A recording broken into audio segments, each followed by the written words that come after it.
गावात खेलोबा देवस्थानकडून सुरू असलेली मोजणी थांबवली. लक्ष्मण हाके आणि समर्थकांचा देवस्थानच्या जागा मोजणीला विरोध. हाके गेले अधिकाऱ्याच्या अंगावर धावून. मराठा आंदोलक मनोज रांगे उद्या अंजनगावच्या दौऱ्यावर. शिवरायांच्या पुतळ्यावरून अंजनगावात वाद मिटवण्यासाठी जरांगे देणार भेट.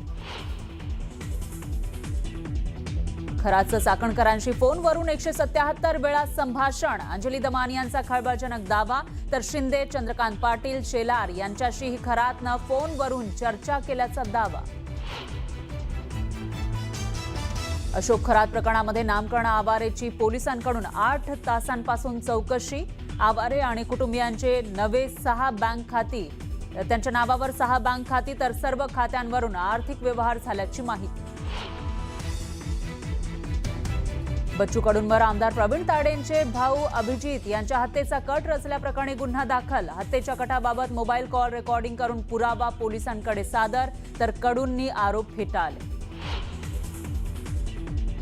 राष्ट्रवादीचं ते अंतर्गत पत्र बाहेर आलं कसं, यावरून वाद. रोहित पवारांना पत्र कोणी दिलं याची चौकशी होणार. तर याआधीच कार्यालयातील कर्मचाऱ्यांना बोलावून झाडाझडती. संगमनेरमधील अल्पवयीन मुलीवरील ऍसिड हल्ल्याचा आरोपी 20 दिवसानंतरही सापडेना. शोधासाठी 10 पथकं रवाना. आरोपीची माहिती देणाऱ्याला 2 लाखांचं बक्षीस जाहीर. येरमाळ्यातील येडेश्वरी देवीच्या यात्रेचा वाहतुकीला फटका. गेल्या 10 तासांपासून सोलापूर धुळे महामार्गावर वाहनांच्या लांबच लांब रांगा. प्रशासनाचं ढिसाळ नियोजन चव्हाट्यावर. मुंबईतील ऐतिहासिक एल्फिस्टन ब्रिज आता होणार इतिहास जमा. शुक्रवार आणि शनिवारी मध्यरात्री पुलाच्या अंतिम भागाचं पाडकाम. जुन्या पुलाच्या जागी डबल डेकर पूल उभारला जाणार. आणि नीता मुकेश अंबानी कल्चरल सेंटरच्या 3रा वर्धापन दिनाचा उत्साह. 5 एप्रिलपर्यंत सुरू राहणार हा भव्य सोहळा. सिने कलाकारांसह दिग्गज नेत्यांचीही आवर्जून उपस्थिती. आजची सगळ्यात मोठी भोंदू अशोक खरात प्रकरणामध्ये नवनवे खुलासे समोर येत आहेत. भोंदू अशोक खरातच्या विकृतीचे अनेक प्रकरणं समोर येत आहेत. त्यासोबतच त्याचे राजकीय पुढाऱ्यांसोबतचे फोटो आणि व्हिडिओही व्हायरल झाले होते. त्यावरून रान पेटलं होतं. खरातशी जवळीकीमुळे चाकणकरांना राज्य महिला आयोगाच्या अध्यक्षपदाचा राजीनामा द्यावा लागला. पण हे प्रकरण इथेच थांबत नाही. सामाजिक कार्यकर्त्या अंजली दमानी यांनी आज एक CDR बॉम्ब टाकला, ज्यामुळे राजकीय वर्तुळात खळबळ माजली. एका व्यक्तीनं आपल्याकडे हे कॉल रेकॉर्ड पाठवल्याचं त्यांनी सांगितलंय. तर अशोक खरातचे रुपाली चाकणकर, उपमुख्यमंत्री एकनाथ शिंदे, दीपक केसरकर यांचे निकटवर्तीय दीपक लोंढे, चंद्रकांत पाटील यांच्यासोबत फोनवर एकदा नाही तर अनेकदा संभाषण झाल्याचा आरोप दमानी यांनी केला. अशोक खरातला एवढे कॉल करण्यामागे नेमकं कारण काय, नेमकं काय संभाषण होत होतं, असा सवाल दमानी यांनी या निमित्तानं उपस्थित केला.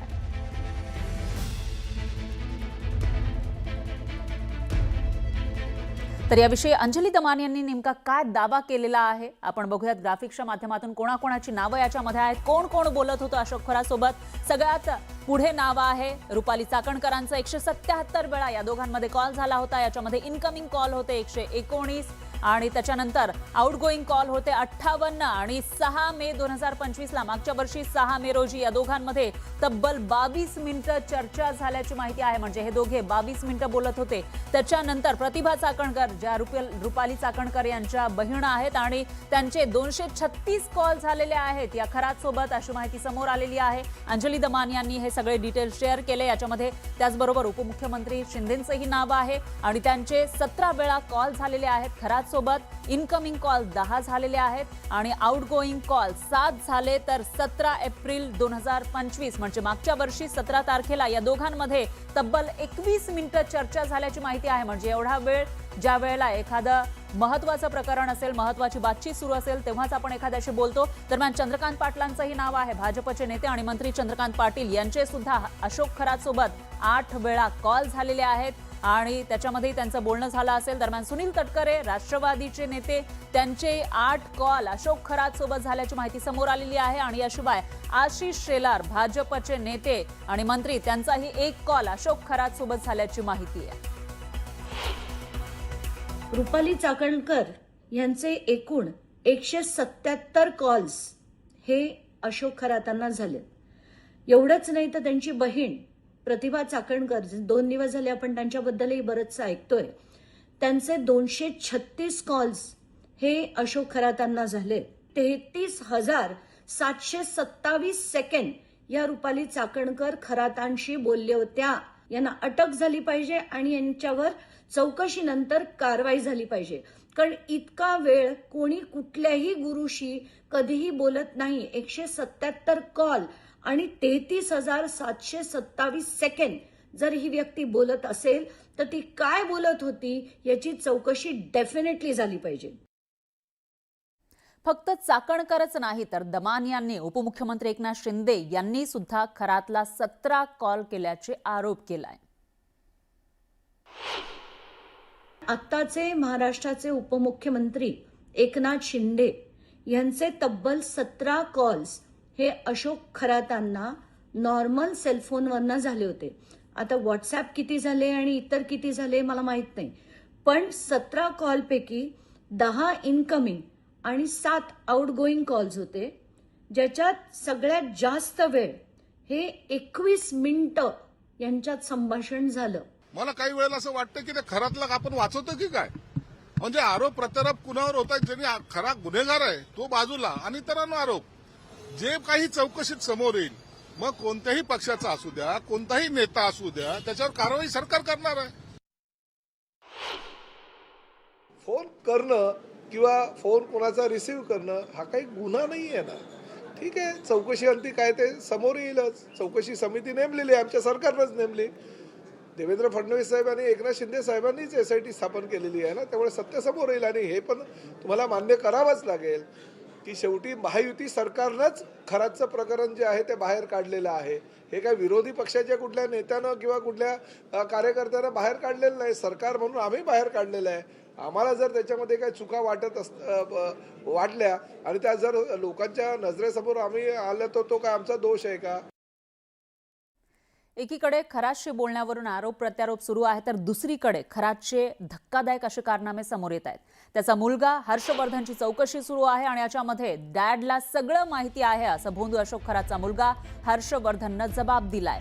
SITनं नुकतंच हर्षवर्धनला ताब्यात घेतलं. खरातची पत्नी कल्पना यांच्यावर कारवाई करण्यासाठी SITचं पथक पोहोचलं होतं. त्यावेळी बंगल्यामधील लाईट बंद करण्यात आले होते. पथकाला कोणतंही सहकार्य केलं गेलं नाही म्हणून SITनं खरातचा मुलगा हर्षवर्धनला ताब्यात घेतलं होतं. SIT कडून हर्षवर्धनची चौकशी करण्यात आली, पण हर्षवर्धन हा पट्टी पढवल्याप्रमाणे माहिती नाही किंवा सगळं डॅडला म्हणजेच वडिलांना ठाऊक असल्याचं उत्तर देत होता. पण चौकशीमध्ये हर्षवर्धन असं काही बोलून गेला ज्यामुळे अशोक खरात आणखी अडचणीत येऊ शकतो. घरात खूप पैसे यायचे, कॅश यायची असं हर्षवर्धननं जबाब दिलाय. त्यामुळे भोंदूगिरी आणि आर्थिक फसवणुकीसोबतच अशोक खरात हवाला रॅकेट चालवायचा का असा प्रश्नही उपस्थित केला जातोय. SIT आता या हवाला अँगलचा सुद्धा तपास करत आहे.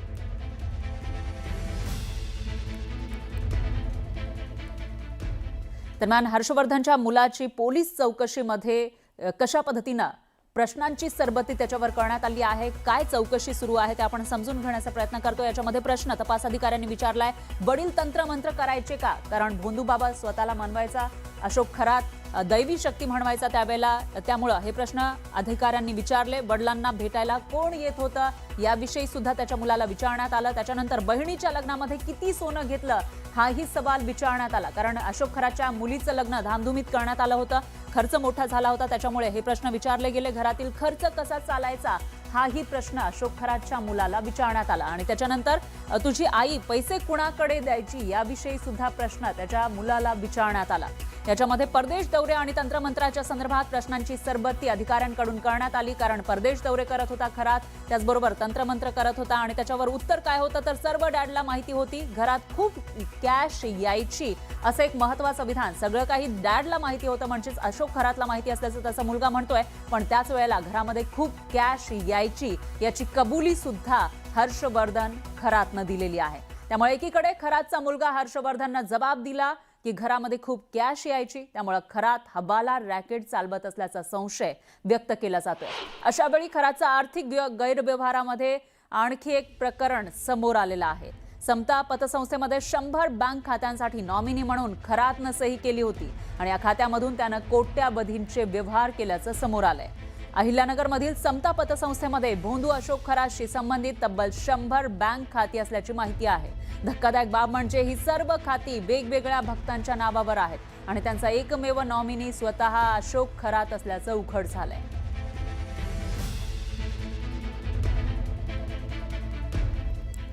तर आता पतसंस्थेचं हे प्रकरण नेमकं काय आहे तेही आपण समजून घेण्याचा प्रयत्न करूयात ग्राफिक्सच्या माध्यमातून. याच्यामध्ये मुख्यतः समता आणि जगदंब या 2 पतसंस्था आहेत आणि या दोन्ही पतसंस्थांमध्ये एकूण 100 पेक्षा जास्त म्हणजे 132 खाती ही खरातशी संबंधित होती अशी माहिती समोर आलेली आहे. आणि त्याच्यामध्ये प्रत्येक खात्याला नॉमिनी म्हणून खरातचं नाव होतं, कारण नॉमिनी म्हणून आपण आपल्या बँक खात्याला एकतर आपल्या घरामधली एखादी व्यक्ती, आई वडील, मुलगा मुलगी किंवा पती पत्नी अशा पद्धतीने देतो. पण या ठिकाणी ज्यांची खातं 100 पेक्षा जास्त होती त्या सगळ्यांना नॉमिनी म्हणून खरातचं नाव देण्यात आलेलं होतं आणि त्यामध्ये व्यवहार करण्याचा अधिकार सुद्धा अशोक खरातला होता. म्हणजे आपलं बँक खातं असेल तर आपण स्वतः व्यवहार करतो, ट्रान्झॅक्शन करतो, पण या सर्व बँक खात्यांचे व्यवहार करण्याचा अधिकार नॉमिनी म्हणून अशोक खरातला देण्यात आलेला होता. आणि 57 भाविकांच्या नावे 100 खाती या पतसंस्थांमध्ये उघडल्याची माहिती समोर आलेली आहे. म्हणजे हे 57 भाविक अशोक खरातशी संबंधित होते आणि त्यांनी 100 खाती या ठिकाणी उघडली होती आणि सर्व खात्यांशी खरातचा मोबाईल नंबर जोडलेला होता. आपण आपलं बँक अकाउंट ओपन करतो त्यावेळेला आपला मोबाईल नंबर देतो, मात्र या बँक खात्यांसाठी खरातचा मोबाईल नंबर जोडलेला होता अशी माहिती समोर आलेली आहे. म्हणजे जे काही मेसेज येतील, ट्रान्झॅक्शन होतील त्याच्याच मोबाईल मधून होणार. आणि समता पतसंस्थेमध्ये 3 वर्षांमध्ये 60 कोटींचे व्यवहार झाल्याची माहिती सुद्धा समोर आलेली आहे. म्हणजे एका पतसंस्थेमध्ये 60 कोटींचे व्यवहार झाल्याचा आणि तेही खरातशी संबंधित हे जे अकाउंट होते त्याच्यामधून झाल्याची माहिती समोर आलेली आहे. यामध्येच आणखी एक धक्कादायक बाब म्हणजे शिर्डीमधील शेतकरी फसवणूक प्रकरणामध्ये सुद्धा याच पतसंस्थेमधून पैसे दिले गेले होते अशी ही माहिती समोर आलेली आहे. त्यामुळे या शेतकऱ्यांची जी फसवणूक झालेली आहे शिर्डीमधल्या त्याच्यामध्ये सुद्धा खरातचा संबंध होता का असा सवाल या ठिकाणी उपस्थित होतोय. आणि होता तर मग काय होता, कशा स्वरूपाचा होता,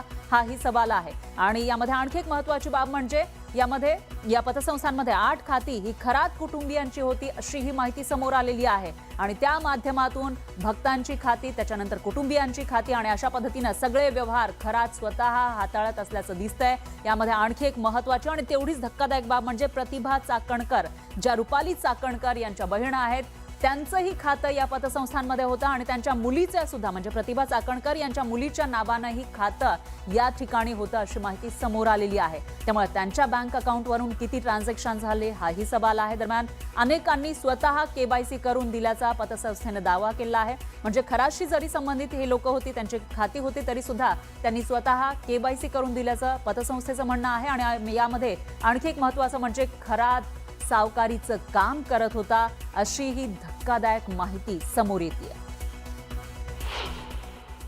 माणूस एकटा व्यवहार करत नव्हता, त्याच्याबरोबर जे खातेदार आहेत हे बऱ्याचदा समक्ष आलेले आहेत. त्यांची केवायसी आम्ही पूर्तता करून घेतलेली आहेत. त्यामुळं ते खातेदारांबरोबर ते माणूस यायचा हे बाब 100% खरी, ती नाकारता येणार नाही. परंतु ज्यावेळेस लोक समक्ष पैसे काढण्याकरता त्यांच्या खात्यातून पैसे काढण्याकरता येतात तेव्हा आम्ही पैसे देतो सुद्धा, त्यांच्याकडून पैसे स्वीकारतो सुद्धा. साधारण 2021 पासून हे सगळे खाते आहेत. आम्हाला जी पोलिसांनी माहिती मागवली होती त्या पद्धतीने आम्ही माहिती पोलिसांना दिली आहे. ती साधारणतः 50 ते 60 खात्यांची माहिती पोलिसांनी आम्हाला मागवली होती. ती पूर्णपणे आम्ही पोलिसांना सबमिट केलेली आहे. या प्रकरणाचे अपडेट आपण घेत राहणार आहोत. दरम्यान पाहूयात पुढची बातमी. माजी आमदार बच्चू कडू यांच्यावर अपघाताचा बनाव करून हत्येचा कट रचल्याचा आरोप करण्यात आलाय. या प्रकरणामध्ये चांदूर बाजार पोलीस ठाण्यात गुन्हा दाखल झालाय. बच्चू कडू आणि गोलू माहुरे यांच्यावर आमदार प्रवीण तायडेंचे बंधू अभिजित तायडेंची हत्येचा कट रचल्याचा आरोप केलेला आहे. तर हत्येच्या कटाबाबत संभाषणाची मोबाईल रेकॉर्डिंग करून पुरावा पोलिसांकडे सादर करण्यात आलाय. दरम्यान माझ्यावर करण्यात आलेला आरोप खोटा आहे. बच्चू कडूंना बदनाम करण्यासाठी हा कट रचण्यात आल्याचं बच्चू कडू म्हणाले. पण त्याला थो आहे का नाही, आता तुझा किडा कोण आहे, कायद्यापेक्षा हिंमत पण करून आलं हे डोंगर फुटतंय. गेल्या वरच आलेलं आहे. 1-2 लाख रुपये जाईल, 3-4 लाख रुपये दुसरी गँग ऍक्सिडेंट म्हणून टाकून कुठं पाहिलं तर पता नाही मला माहिती. ऍक्सिडेंट मध्ये ना ऍक्सिडेंटची ती आपली गँग आहे भाऊ. आपली गँग आहे ऍक्सिडेंट कुठं यवतमाळची. ते सांग आता आता काय कर, उलट काय कर, याला काही उडवायचं आहे, व्यवस्थित त्यांनी करायचं. आणि तुझं दोन्ही आंध्रासोबत सुरू होईल. तर मी आता जिल्हा परिषद निवडणूक झाल्या तर आम्ही तुमच्याकडे येतो. बरोबर आहे, तसं प्लॅनिंग करायचं आणि उडवायचं काही, म्हणजे लोक नाही येणार. मग आपला हा जे आहेच महिन्यात काय लागते ना, छत्रपती सारखं वागायला ना आपल्याला. आपण छत्रपतीचा गेम करायचा आहे व्यवस्थित. ते लय प्रवेश येतो सोबत ह्या असला पाहिजे फोटोस आहे. बरोबर 15 दिवसात गेम लावायचं, उडवायचंच आहे. त्याशिवाय हे तलाव नाही. म्हणजे काय तिकडे त्याला हे गेला तर तुझा संबंध तुटून जाते. मी सिलेंडर झाला प्रॉब्लेम 15 दिवसात. मला सांगा तुम्ही, मी परत येतो ना. आपलं नाव वगैरे काहीच येत नाही. ऍक्सिडेंट काय ते नाही. ऍक्सिडेंट ट्रकच आहे त्याची भाऊ, त्याचे टिप्परच आहे. असं हो, ते रेतीवाले आहे ते स्पेशल लागतात मागं. बस 1-2 लाख रुपये देऊन दिले आपण. फोनवरून कोणाशी बोलू नका, हे सगळ्या गोष्टी हा, भेटून कर लागते ते. तू भेटू नको. हा जर करत असता हा पण त्याच्याशी कॉन्टॅक्ट करणार नाही. मी बरोबर माझ्या मित्राच्या मार्फत करतो. हे दुसरा एक तिसरा मोबाईल घ्या, असं बसून फोटो काढा. कुठे पाठवणार? हे निघालं नाही कधी फोटो मध्ये त्या पोट्याचे चेहरे काय असेल ते नाही का, तिथं बॅनर असेल ना, बॅनरवर फोटो असेल ना. नाही त्यांना एकदम तुम्ही एकदा ते उडालं का नाही मग दहशत ओढून जाते फक्त. माझ्या स्पेस तू काय करत आल्या माणसाचा प्रवेश बीजेपी मध्ये हा सोबत बीजेपी त्याच्या पहिले सांगू दे. चांगलं पुरं फ्रॅक्चर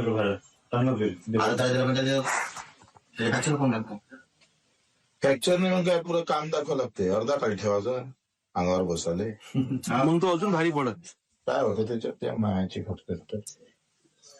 त्याला घरच्या लक्ष्मीचा एक रिपोर्ट देऊन द्यावी किंवा वाईट नजरेनं पूर्ण माग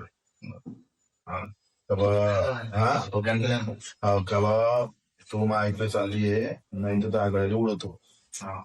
हा असा एक रिपोर्ट देऊन दे, सेफ राहत होत. काही झालंय पुढं माग काही ना बाबा, माझ्या पत्नीवर वाईट नजर ठेवलेली. ही ऑडिओ क्लिप समोर आल्यानंतर आश्चर्य व्यक्त केलं जात होतं आणि या सगळ्यावर आता आमदार प्रवीण तायडेंनी केलेल्या आरोपांना बच्चू कडूंनी काय उत्तर दिलं तेही पाहूयात. मला अशा प्रकारच्या अडचणी ज्या येत आहे त्या अडचणी हेच निर्माण करत आहे, व्यत्यय आणत आहे. मी जे विकासाचं काम करतोय, जनतेचे कामं करतोय आणि विकास निधी खेचून आणण्याचा प्रयत्न करतोय, जे 20 वर्षात यांनी करण्याचा प्रयत्न न केल्यामुळं, जसं राजुरा प्रकल्प असो, बोर्डीनाळा प्रकल्प असो, वासनी प्रकल्पाच्या बाबतीत मी निर्णायक सन्माननीय मुख्यमंत्री महोदय असो, सन्माननीय गिरीजी महाजन असो, सन्माननीय पालकमंत्री चंद्रशेखरजी बावनकुळे साहेब असो, यांच्या माध्यमातून मी निधी या प्रकल्पांसाठी, भूमी अधिग्रहणासाठी असो, पुनर्वसनासाठी असो, या सगळ्या गोष्टी करण्याचा प्रयत्न करता येते. त्यांच्या जिव्हारी लागतंय असं मला वाटतंय. वास्तविक अशा पद्धतीचं आपण गेलं आयुष्य आमचं संपलं, असं काही कुठं आपण करत नाही आहे. परंतु आमचाच कसा कट रचला असं त्याच्यातून सिद्ध होते का बच्चू कडूला बदनाम कसं करता येईल, त्याला अटक कसं करता येईल. आम्ही जे 1.5 लाखासाठी आंदोलन करणार होतो रेग्युलर भरणाऱ्या शेतकऱ्यासाठी, त्याच्यासाठी कार्यकर्त्याचं खच्चीकरण करणे का तुमचा नेता असता आम्ही अंदर टाकू शकतो, तुमचा काय केव्हा आहे, अशा पद्धतीचा हा कट आहे. तो म्हणतात का आमच्यासाठी कट केला. मला असं वाटतं हा व्यवस्थित आमच्यासाठी हा केलेला कट आहे. तर या प्रकरणामध्ये मंत्री चंद्रशेखर बावनकुळेंनी जोरदार टीका केली आहे, पाहूयात. पुढे मारण्याचा प्रयत्न आणि तशी या ठिकाणी योजना तयार करणे. जर आज समजा ते लक्षात नसतं आलं किंवा त्याच्या पोलिसात तक्रार झाली नसती तर एखाद्या वेळी त्यांनी हा प्लॅन सक्सेस केला असता आणि त्यांच्या भावाचा त्यांचा जीव गेला असता. निवडणुका जिंकण्याकरता, आमदार होण्याकरता एवढी लाचारी पाडणे हे काही योग्य नाही. हे लाचारपणाचं लक्षण आहे. राजकारणामध्ये निवडणुका लढता येतात, 2029 लढता येईल, त्यांच्या नशिबात असेल ते निवडून येतील. पण आज प्रवीण तायडे यांच्या परिवाराला संपवणे हे जे कट कारस्थान आहे हे मात्र योग्य नाही.